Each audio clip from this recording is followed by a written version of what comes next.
so I would encourage you to share with the individuals who are going to be your advocates in this area. Genesis 3:19 says, "By the sweat of your face you shall get bread to eat until you return to the ground from which you were taken, for you are dirt, and dirt you shall return."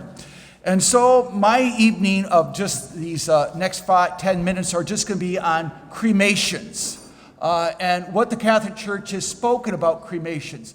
Since Vatican II, the Church is allowing Catholics to be cremated. Since we're no longer dealing with issues of, well, maybe we are dealing with some, that they are dealing with the sense of the body.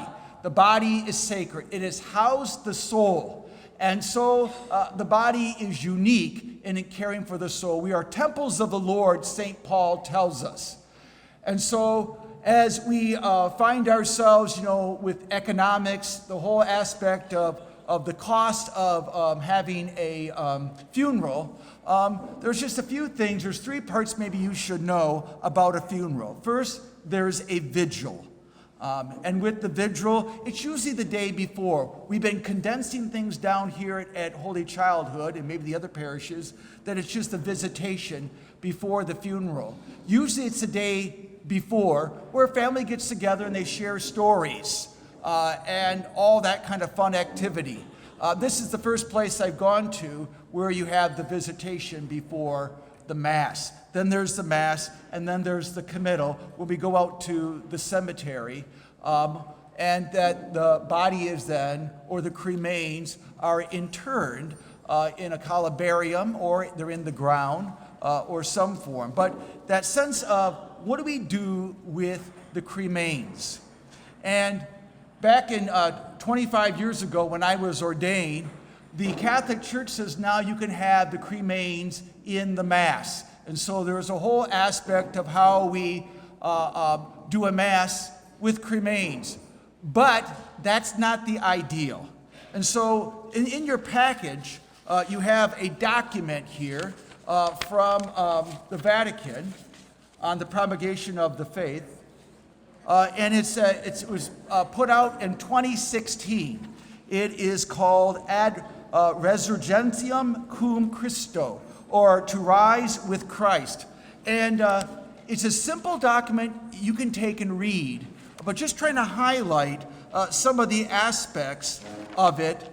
I would start with section, which would be your page 2, on section 3. And in that section 3 it says, following the most ancient Christian traditions, the Church insistently recommends that the bodies of the deceased be buried in cemeteries or other sacred places. Again, it speaks of the body. That is what the Church would ask us to do, is that would be the whole body and not the cremains. But nevertheless, it does go further on. It says in the next paragraph, why sacred places? And it gives us 4 reasons why sacred places. 1, burial is above all the most fitting way to express the faith and hope in the resurrection of the body. And so we are disciples of Christ, and we're making a witness to the world of the meaning of the body that housed the soul. If some of you are Star Trek fans in this room, when a Klingon dies, what does a Klingon normally say? You can do whatever you want with the body. That's just for Star Trek people. Obviously, there are not too many Star Trek people here. But, okay, live long and prosperous. But nevertheless, again, it's the whole body we're looking at. If you go into the next paragraph down, it says, by burying the bodies of the faithful, the Church confirms her faith in the resurrection of the body and intends to show the great dignity of the human body as an integral part of the human person whose body forms part of your identity. And so how does the soul act? It acts through my body that is housing it and housing yours. The body has dignity. And why we are very much expressing the whole body. I know we're in a culture right now that says you can do anything with your body and it doesn't affect your soul. St. John Paul II taught us in the theology of the body that is completely erroneous. What we do to the body affects the soul. Third thing, why we bury people in sacred places. Next paragraph down, just a few words into it, says, corresponds to the piety and respect owed to the body, the faithful departed, who through baptism have become temples of the Holy Spirit. So baptism, touching the body, transforming the body, we are a new creation. Third reason why we bury ourselves in sacred places. Sacred places means they've been blessed by the bishop. It's been holy water thrown on it. Fourth reason, finally, the burial of the faithful departed in cemeteries or other sacred places encourages family members of the whole Christian community to pray and remember the dead.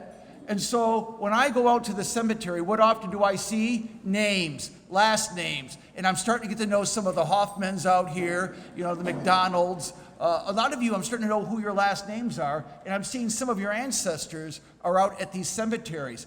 It's meant for us to pray for them, to remember them. Again, we do still hold the doctrine of purgatory. And so we have masses that are said for our loved ones. I still have masses said for my own parents back in Boyne City and Boyne Falls and other relatives as well. We remember them, and I'm asking for the whole community of Boyne Falls and Boyne City. Can you remember my mom and dad, my ancestors, and pray for them I don't know if they're still in purgatory or not. I pray that they're not. And they often say about priests, once we die, we are all forgotten. I don't have a wife, I don't have a kids. Remember me when you come into your kingdom. As you go further into this document, it starts getting into some details. We have always the question about grandma on the mantle. If you go into section 6, which is the last page of this document, section 6, which is the third paragraph down, here's what the church says about putting grandma on the mantle. For this reason, given above all, the conservation of ashes of the departed in a domestic residence, meaning your home, is not permitted. Can't put her under the bed, don't put her in the closet.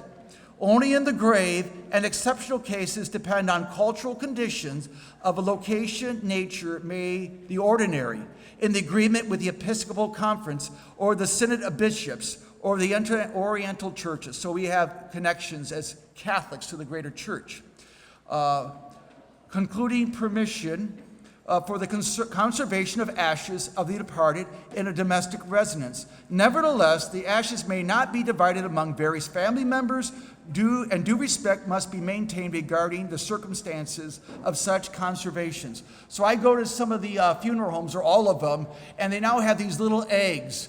You can now slice grandma up into 6 or how many family members you have, and everybody gets ashes of grandma and grandpa and everybody else. I have to remind you, and this is the next part here, going into section 7, but as far as I know, we have not been made saints. Saints, yes, their bodies are made out so that they can be for the faithful. We are not saints, and therefore our bodies, our remains, should be all together in that sense. The saints are completely different why we do what we do with their remains for veneration. We're not venerating grandma. As far as I know, she has not been declared canonized a saint. We even have Venerable Barriga. He has not been declared a saint either. He's venerable. But then there's the last question, scattering ashes. How many people have been at one of those? Yeah. They've been blown out the plains, they've been thrown into the lakes and oceans, they've been put in prairies, they've been put all over the place. People just scattered the ashes at different places of hunting grounds. And again, we're keeping the remains together. The dignity of the body. And so section 7 speaks about that aspect, and even making it into jewelry. So in order that every appearance of pantheism, naturalism, nihilism be avoided, it is not permitted to scatter the ashes of the faithful departed in the air or land or sea or in some other way, nor may they be preserved in mementos, pieces of jewelry, or other objects. These, of course, of actions cannot be legitimized by an appeal to the sensual the sanitary, social, and economic motives that may have occasions and choice of cremations. And I only say this because what I've often found out with relics of the saints, a lot of my generation are throwing them in the garbage. So what are they going to be doing to your remains of the next or second, third generation? Who is this? I don't know. Throw it in the garbage. And so where are your remains going to be ending up in? Some landfill. That is not where we want you to be, in some jewelry in a landfill. And so it is impendent upon you, as you hear the various speakers here, that who are you choosing to be your advocate? That they understand the aspect of your wishes and not to put you in all these different pieces. I am now going to get off the stage, and I'd like to introduce to you a very wonderful woman named Josie O'Brien, and has been recently moved here to Harbor Springs. She gave us our talk this past weekend to live with her widowed mother. Her past work includes working for the Colorado and Kentucky Department of Education, the Chicago Tribune, PBS, I watch it often, as well as serving as faculty at Michigan State. Welcome, Josie O'Brien.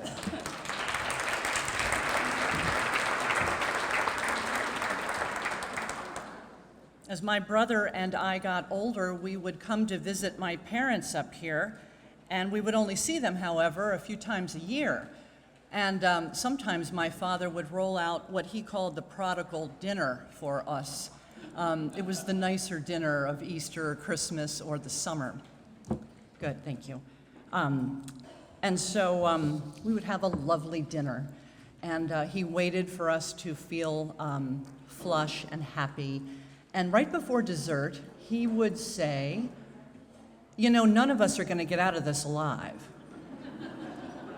And we went, oh, no, Dad, please, not that talk. No. And he said, so where is the safe deposit key for our family? And we were like, I don't know. It's quiet, I don't know. And my mother would say, look in the file cabinet under the letter S for safe deposit box. And my dad said, that's not funny. That's not funny. So he would get off the chair and from dinner, lie down on the floor, pull a comfortable pillow off the sofa, lie flush out on the floor, and ask me for the brandy that he was sipping and say, I'm now dead. What are we doing? Well, we were sort of mortified. This was not a fun idea. And yet he lay there, and so my mother said, call 911. And he slowly raised his hand and thumb up and said, good, what next? This happened in our family every year, but anyway. And then he would say, what next? And then my mother would say, is this where the safe deposit box key comes in? No. Then my brother would say, we cry? Is that the right answer? Long story short, my father was very disturbed that we did not know some of the particulars and some of the technical details, the minutes and the days after a death. And he was very clear that he was not afraid to die. And he said, I'm only afraid of dying. As a Catholic, I'm not afraid to be dead, to die. I know, he says that, and he always said this, being Catholic prepares you for death. All of our lives, we surrender, for example, to confession, a little death. We surrender to ending the mortal sin that we suffer and we fight against, and we submit. It's the little death. Sometimes we get married. It's a little death. It's even a beautifully formed marriage is a little death. It is a tiny surrender to someone else's ego. And he said, as a beautiful Catholic, I want you not to be afraid of death, but I want you to be prepared. He ended up writing out a complete list as if he were alive, and we would turn to him often when he was alive, and the list saved us months of concern and anxiousness, and it was, in essence, protecting us from what is a very unattractive Easter egg hunt. And what I mean by that is when the insurance company says, "We'd like to see the official honorable discharge of your father before we proceed with distributing benefits." We would like to see right now, for example, the other documents, but I'll tell you that the cell phone that my father had a PIN number. So when we looked up contacts to call to let people know that my father had passed away, we had the cell phone, we couldn't get into it. He wasn't around to share with us some of those essentials. We didn't know where the key was to his car. We didn't know where the spare key was. We went to the safe deposit box, and there in the safe deposit box was this beautiful list that you have in your folder right now. Take a look at that. Instead of running upstairs to the attic, you go down to the file cabinet, months of trying to figure out who to call. The document is called "To My Survivor with Love." And I encourage you to go through it at your own speed. You will be sent this electronically, as long as you've given us your email address. I have taken all of my father's critical information out of it and have written a fictional character. She's a recovering alcoholic. I've never met her. She is someone who is widowed and remarried. I don't know her particularly, but she has quite a colorful life, and she will probably address in her live instruction what's important. Please look at page 6. Not that you couldn't read this on your own. Page 6 of this document on your left side, I believe, "To My Survivor." There are other pieces in this, but if my death occurs at a hospital or a nursing home, what will happen? And he has called and spoken with nursing homes and hospitals. He's articulating out what they do, what I do. If death occurs at home, you can see this. I'm not going to read it all to you. Page 7. I would like to use Pearson Funeral Home. If it's in yellow in this document, it's fake. All right? Your job will be, if you're interested, you fill in the funeral home that you would prefer to work with. He articulates what the funeral home does. He indicates roughly the price. He goes on to say, "I have registered us ahead of death with name and phone, but we are not obliged." If it's in yellow in this document, it's not true. Well, it's to be filled out by things that you would want to fill in. On page 9, he writes, "I have hidden money for emergencies in 3 locations: in the hall closet, in the garden shed. Please, when EMT or EMS arrives, make sure that you give over wedding ring, earrings, the watch." She has a husband named Victor, just so you know. On page 10, we're almost finished, 2 more minutes. He identified, he did all of this to save us from that concern. Day 2, notify these people in our circle.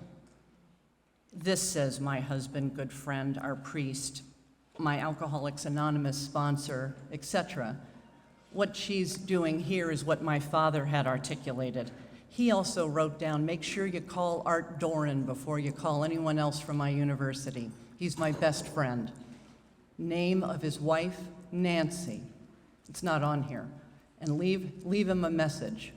Tell my best friend, tag you're it. On here for the first day, if not the day, call the church administrator, call the funeral home. I'm going to move ahead because I know I'm out of time here. On page 16, my father had written out an obituary. He selected his own picture as to what he wanted. page 17, gets into the details, and I will let you look at this yourself, but the bank account, the credit card. This is sensitive information, but it's powerfully helpful to the one or two people in your life who need to. Notice that this is not a will. He's not saying, I bequeath my car to anyone. He's simply saying, my VIN number is this. You will need to have my birthday, which he sprinkles in this all the time. I encourage you to think about what he did. All of this was waiting for us in the safe deposit box, curled up in a plastic binder, kind of like one of these. And all of this was in here. I think that it took him about 10 days. I know I've filled one out for myself. It takes about 10 days. Take one page a day and replace electronically anything that is in yellow. It's not yours. It's not even real. And I would encourage that you share this knowledge in a safe deposit box with someone of trust.